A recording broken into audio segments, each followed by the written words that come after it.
নমস্কার বন্ধুরা, Piyali creation and cooking চ্যানেলে আপনাদের আবারও স্বাগত। আজকে আমি বানাবো কাঁঠালের বা এঁচোড়ের একটি রেসিপি। এই রেসিপিটি আমি যেভাবে বানাবো আপনারাও ঠিক সেইভাবেই বানাবেন। আমি গ্যারান্টি দিয়ে বলছি আপনারা মুরগির মাংস খেলে খাবেন।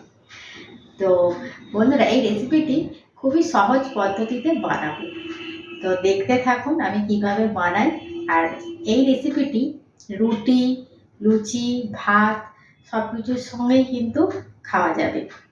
তো বন্ধুরা, চলুন শুরু করা যাক। এঁচোড় বানানোর জন্য আমি এখানে এঁচোড়গুলিকে ঠিক এইরকম বড় বড় করে পিস করে কেটে নিয়েছি। আর এইগুলোকে আমি নুন জলে ভিজিয়ে রেখেছি। এবারে আমি এগুলোকে সিদ্ধ করে নেব। তো বন্ধুরা, গ্যাসে আমি একটি কড়াই বসিয়ে নিয়েছি, জল নিয়ে নিয়েছি এঁচোড়টা সিদ্ধ করবো বলে। এবার আমি এই জলের মধ্যে দিয়ে দেব 2 চামচ হলুদ গুঁড়ো। এবারে আমি এঁচোড়গুলো তুলে দেব।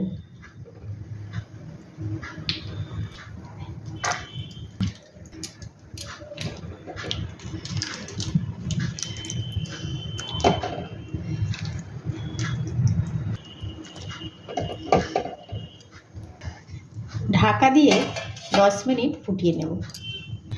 ওদিকে এঁচোড় সিদ্ধ হচ্ছে, আমি এদিকে একটি পেস্ট বানিয়ে নেব। তো পেস্ট বানানোর জন্য আমি নিয়ে নেব কিছু আদা কুচি, কাঁচা লঙ্কা 4 থেকে 5টা, আর দিয়ে দেব কিছু রসুন, আর দিয়ে দেব নুন। এবার আমি এগুলোকে ভালো করে একটি পেস্ট বানাবো।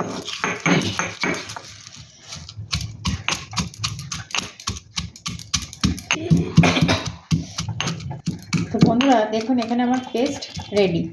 এবার আমি এটাকে একটি পাত্রে তুলে নেব।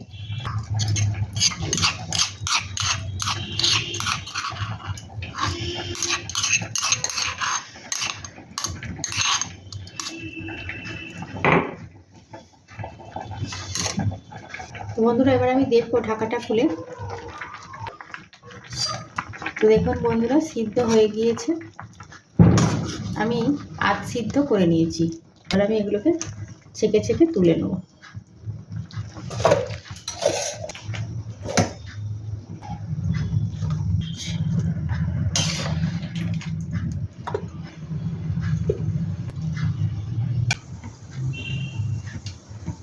তো বন্ধুরা, আমি এখানে একটি কড়াই বসিয়ে নিয়েছি গ্যাসে। এতে আমি দিয়ে দেব সরষের তেল। একটু বেশি পরিমাণে সরষের তেল দিলাম। এবারে আমি এঁচোড়গুলিকে ফ্রাই করে নেব। তো এখানে আমি সরষের তেল নিয়েছি, আপনারা চাইলে সাদা তেলও ইউজ করতে পারেন। তবে বন্ধুরা, এখানে সাদা তেলের থেকে সরষের তেলে করলে টেস্টটা বেশি আসে। আর আপনারা যদি সরষের তেল না খান তাহলে স্কিপ করে যেতে পারেন। তো দেখুন আমার তেল গরম হয়ে গিয়েছে। এবার আমি এঁচোড়গুলো তুলে দেব।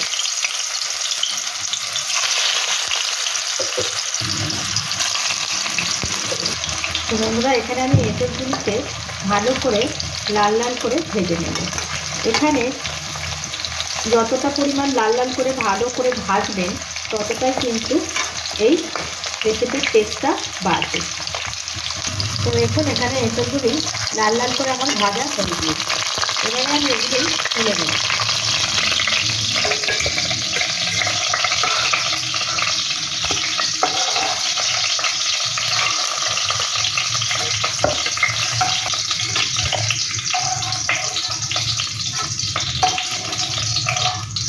তো বন্ধুরা, এই তেলেতেই আমি দিয়ে দেবো একটি তেজপাতা, আর দিয়ে দেবো আদা রসুনের পেস্ট।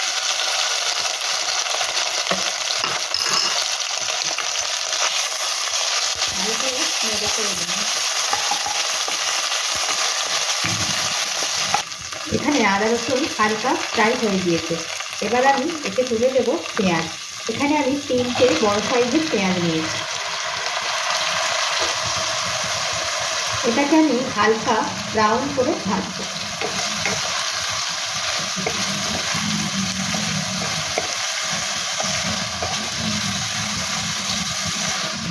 এবারে আমি দিয়ে দেব স্বাদ মতো নুন, ভালো করে মিশিয়ে নেব। আর বন্ধুরা, এই রেসিপিটিতে পেঁয়াজ একটু বেশি লাগে। তো দেখুন বন্ধুরা, পেঁয়াজ যখন এরকম নরম হয়ে আসবে, এইরকম অবস্থায় আমি দিয়ে দেব টক দই।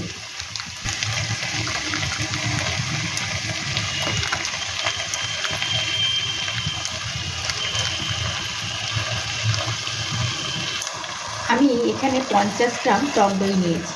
এবার আমি এটাকে হালকা আঁচে ভালো করে নাড়তে থাকবো।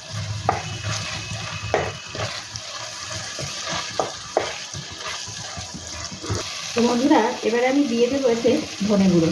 এখানে আমি 2 চামচ ধনে গুঁড়ো নিয়েছি। এতে একটু ধনে গুঁড়োটাও বেশি লাগে। এবার আমি এর মধ্যে অ্যাড করে দেব কাশ্মীরি রেড চিলি। এটিকেও ভালো করে মিশিয়ে নেব।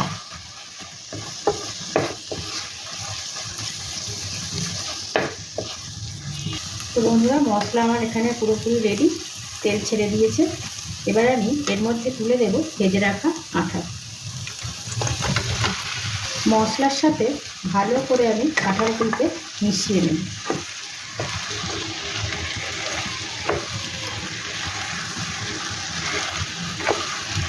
তো বন্ধুরা, মশলার সাথে আমি ভালো করে কষিয়ে নিয়েছি কাঁঠালগুলিকে। এবার আমি এর মধ্যে দিয়ে দেব জল।